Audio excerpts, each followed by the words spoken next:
Oke, di bagian kedua ini terkait postur APBN kita akan membahas bagaimana sih apa detail dari APBN yang dimiliki oleh negara kita Republik Indonesia.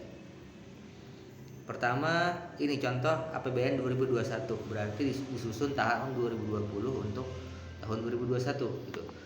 Karena saat 2020 untuk corona, maka tentu saja ada beberapa penyesuaian, misalnya untuk kesehatan juga lebih banyak. Oke, APBN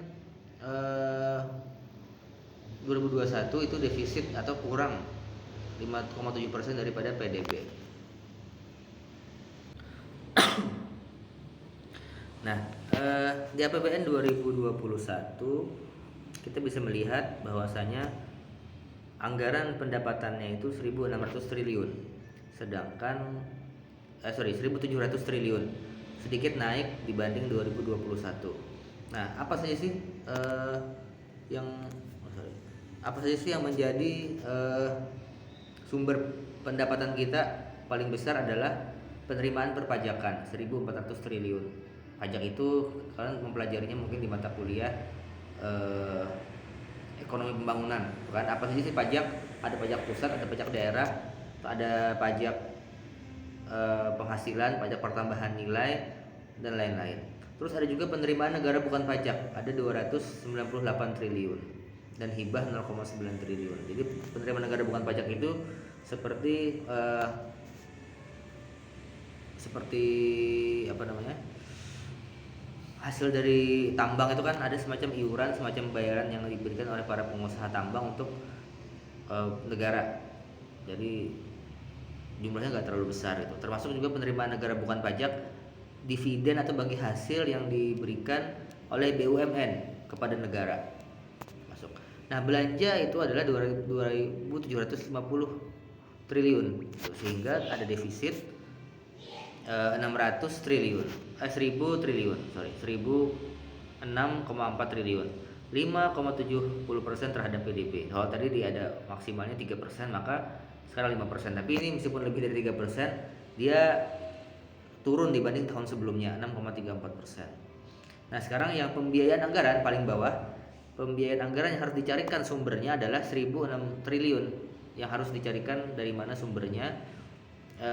Menomboki itu, nah apakah berhutang kah ataukah macam-macam. Nanti kita akan bahas di pertemuan berikutnya apa saja yang menjadi sumber pembiayaan negara, anggaran, pembiayaan atas defisit anggaran. Nah, ini dia, ini pendapatan negara gitu. Dari 3 ya, hibah, PNBP, dan perpajakan. Pajak-pajak macam-macam gitu. Ada pajak subjektif yang memperhatikan keadaan diri dari sumber pajak, dari wajib pajak.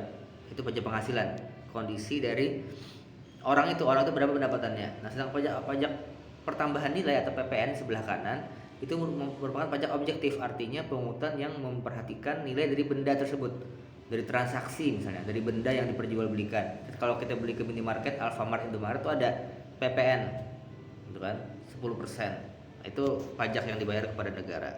Terus ada juga pajak pusat dan pajak daerah. Pajak pusat ada 1 sampai 5, PPN, PPH, PPNBP, PPNBM, Matre juga termasuk, PBB, pajak bumi dan bangunan. Terus pajak daerah itu yang ditarik oleh daerah. Nah, nomor 1 dari provinsi itu menarik pajak kendaraan bermotor. Jadi pajak yang dibayar setiap tahun, kan ada STNK, ada notis pajak. Nah, itu yang kita bayar pajak kendaraan itu masuk ke daerah. Baik nama kendaraan, air, rokok, dan lain-lain. Terus rokok ini bukan ini ya, rokok ini ketika ada sebuah produksi rokok di sebuah daerah, maka dia akan membayar pajak ke sana. Nah, kalau yang cukai rokok itu nanti masuk pendapatan non pajak yang ada di bungkus rokok yang apa kayak hologram. Terus ada juga ada pajak yang pendapatan yang masuk dari daerah tingkat 2 atau kabupaten dan kota. Itu nomor 1 sampai 10. Ada reklame, baliho-baliho di jalan, hotel, restoran. Kan kalau kalian masuk ke rumah makan ada tulisan tuh, rumah makan ini telah membayar pajak, kan. Nah, ini dia. 82% pendapatan negara itu dari pajak untuk saat ini. Ya mungkin nanti di masa depan kita nggak tahu ya. Cuman sekarang memang pajak jadi sumber utamanya.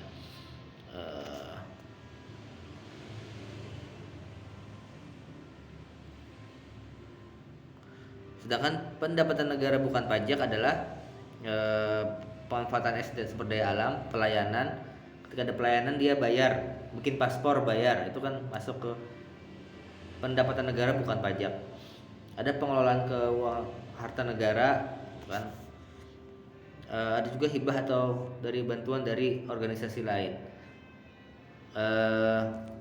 Contohnya ini, Jepang memberikan bantuan kepada Indonesia 3,1 miliar yen. Saya revisi sedikit untuk pajak cukai itu masuknya pajak karena dia masuk ke pajak pertambahan nilai. Karena barang tertentu seperti tembakau itu masuk ke pajak pertambahan nilai. PPN itu cukai rokok itu masuk ke situ. Jadi saya revisi, kalau tadi saya bilang cukai itu masuk non pajak, tapi sebenarnya masuk ke pajak karena masuk ke pajak pertambahan nilai. Oke, itu mungkin ini contoh hibah dari negara atau organisasi lain yang memberikan bantuan atau hadiah kepada negara Indonesia. Terima kasih untuk tema kali ini. Ada satu lagi, ada belanja negara ya. Belanja negara ada belanja pegawai, barang, modal, subsidi. Nah ini yang belanja negara kalau dalam ekonomi makro itu belanja negara itu penting gitu, karena ketika negara belanja dia membangun infrastruktur, membangun proyek, maka akan memutar ekonomi masyarakat yang ada di negara tersebut. Jadi belanja itu ketika belanja pegawai ada THR gitu kan, itu membuat pegawai dapat uang penghasilan dan dia bisa belanja, membuat pertumbuhan ekonomi juga makin bagus. Maka ketika Covid pemerintah memberikan opsi bahwasanya memberikan bantuan tunai agar supaya masyarakat yang nggak bisa kerja bisa belanja dan punya penghasilan, sehingga ekonomi masyarakat secara umum akan terbantu. Terus ada pembiayaan anggaran saat defisit, ada kebanyakan belanja daripada pendapatan, maka ada beberapa jenis pembiayaan yang untuk menutupi kekurangan itu. Pertama, melalui utang, misalnya investasi, negara lain menanamkan modal untuk proyek tertentu, misalnya kereta api. Kita nggak punya duit bikin kereta api, negara lain menanamkan modal di situ, nanti bagi hasilnya kepada negara lain gitu. Sehingga